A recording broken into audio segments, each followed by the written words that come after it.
parts to the cell theory. 1. Cells are the basic unit of life. 2. Cells come from other cells. And 3. All living things are made from cells.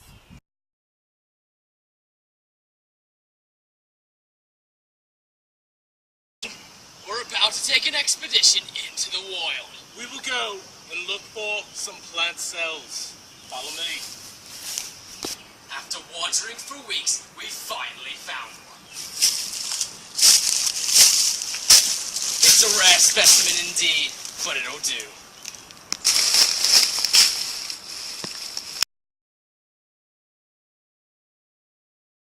The cytosol gives the cell its shape. Glycolysis also happens here. The cell wall helps the plant cell retain rigidity. This is its only function. Now, the main organelle in a plant cell is the chloroplast, which, through photosynthesis, creates energy. The endoplasmic reticulum, also known as the ER, is like a highway for the cell. Ribosomes can stick onto this and be known as the rough ER. If there is none, it is known as the smooth ER. The Golgi apparatus, much like a delivery truck, ships and packages materials in and out of the cell. The cytosol gives the cell its shape. Glycolysis also happens here, which gives the cell energy. The cell membrane gives the cell its shape, as well as protecting the cell and dictating what comes in and out of the cell. Ribosomes synthesize proteins. Done. The vacuole holds the water for the cell. It also makes flowers wilt or grow, depending on if it's full of water or lacking.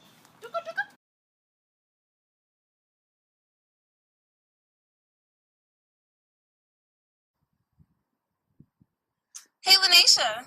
Hey, Sydney. What do you got there? A dog. Is it a girl or a boy? Girl. What's her name? Daisy. Oh my god, she looks so soft and nice. I know, right? I bet there's a lot of cells in there.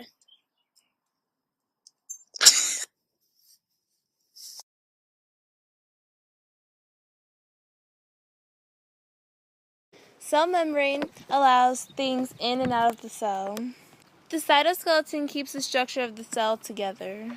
The endoplasmic reticulum is the road system for the cell.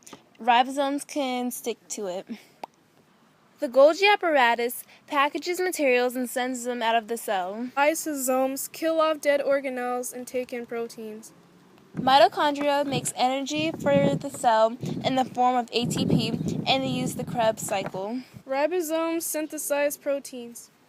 Nucleus is the brain of the cell. It controls all functions in the cell. It holds DNA for the cell and surrounds the nucleus.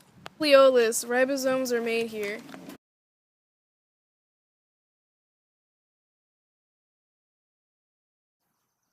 Hey, Sydney. Hey, Lanisha. What's up? Nothing much. What about you? Oh, I had a question. How are prokaryotic and eukaryotic cells similar? They're similar because they both have ribosomes. They both have DNA, and they're both amazingly diverse. Really? Yeah. That's true. How are they, different, though? Well, I know eukaryotic cells, they have nucleus. Prokaryotic don't. Really? Yeah. And also, their DNA, it floats freely in the cell. Really? Eukaryotic cells, it's held by the nucleus. Really? Yeah. Oh, that's weird. Ew. But eukaryotic cells, they have a cytoskeleton. Prokaryotic don't. What? Yeah, they don't. Well, also, a eukaryotic cell is 10 times the size of a prokaryotic cell. Really? Ew. Well, not very. Well, You have to yeah. look through a microscope to see it, but A microscope? Oh, true. Also, cell division occurs through binary fission for prokaryotic cells. for eukaryotic cells, it happens through mitosis. In eukaryotic cells, they have membrane-bound organelles. Prokaryotic don't have membrane-bound organelles. Really? Yeah. Well, cool. Yeah, that's all I had to ask. Bye. Bye.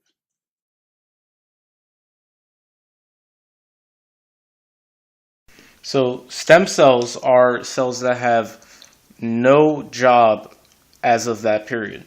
Now, during development, certain enzymes and proteins will specialize the cell. So two stem cells can end up as a blood cell, or they can end up as, I don't know, a brain cell.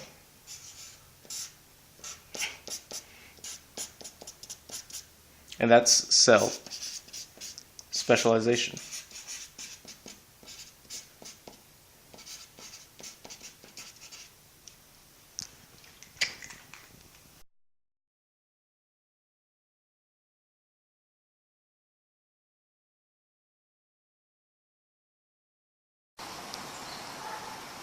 One of the first scientists in cell studies was Anton van Leeuwenhoek. He was one of the first to study cells in pond water, little microorganisms. He handcrafted microscopes and was the leading founder in microbiology.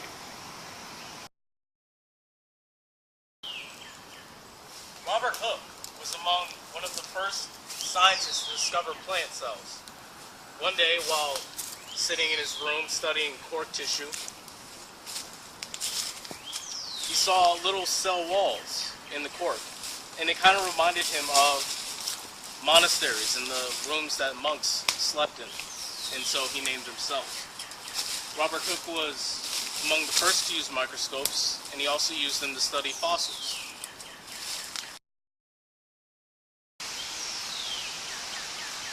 Theodor Schwann, German scientist who helped co-found cell theory.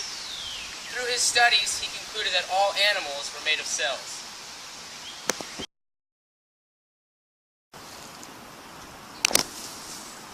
Schleiden was a German botanist who helped co-found the cell theory. Through his many studies, he eventually concluded that all plants are made up of cells.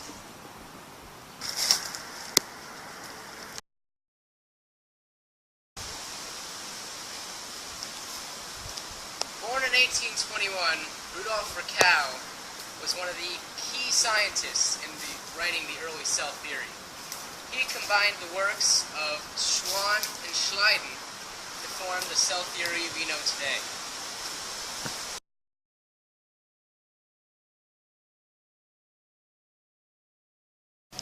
Okay, so this is the base. It supports the microscope when you carry it.